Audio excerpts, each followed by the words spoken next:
dans la liste. Visiblement, le Zomloa n'aura aucune chance pour s'en tirer de cette affaire. L'Organisation de défense des droits des journalistes, Reporters sans frontières, fait de nouvelles révélations sur d'autres éléments qui accablent profondément Jean-Pierre Amougou Bellinga sur l'assassinat de Martinez Zogo. L'exploitation des téléphones portables et les auditions ont mis en lumière de nouveaux éléments à charge très lourds. L'implication de l'homme d'affaires Jean-Pierre Amougou Bellinga se précise et l'étau se resserre autour du garde des Sceaux Laurent Esso, l'un des piliers du régime camerounais.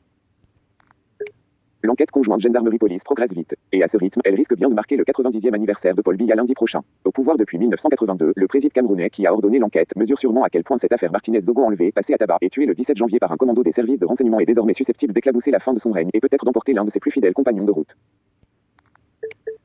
Comme l'avait révélé RSF, un premier coup de filet visant plus d'une vingtaine de membres des services de renseignement camerounais, la Direction Générale de la Recherche Extérieure, DGRE, dont son patron, le redouté Maxime Eko et son directeur des opérations spéciales Justin Damve, a mené à l'arrestation de l'homme d'affaires Jean-Pierre Amougou Bellinga le 6 février.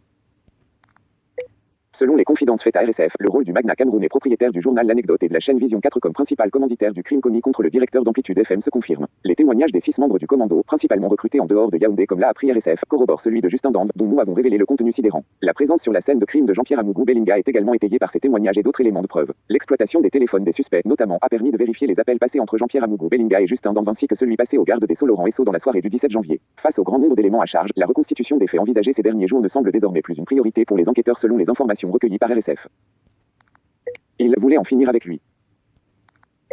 Autre nouvelle preuve accablante, toujours selon des sources très proches de l'enquête, les traces d'un paiement de 35 millions de francs CFA, environ 53 000 euros, qu'aurait fait parvenir Jean-Pierre Amougou Bellinga à Justin Damve auraient été repérés. Ces fonds auraient transité via le compte du colonel Etundi NSOE accent aigu, ancien commandant de la garde présidentielle et responsable officieux de la sécurité privée de l'homme d'affaires dont il est également le beau-père. Ce militaire à la retraite a été arrêté lundi à l'instar du patron du groupe de presse de JP. Amougou Bellinga, Bruno Bijang. Ce dernier se montrerait assez coopératif avec les enquêteurs. Une confrontation entre les deux hommes devait avoir lieu ce jeudi. Enfin, RSF a recueilli, au cours de ces 2 derniers jours, 2 témoignages faisant état de menaces proférées par JP.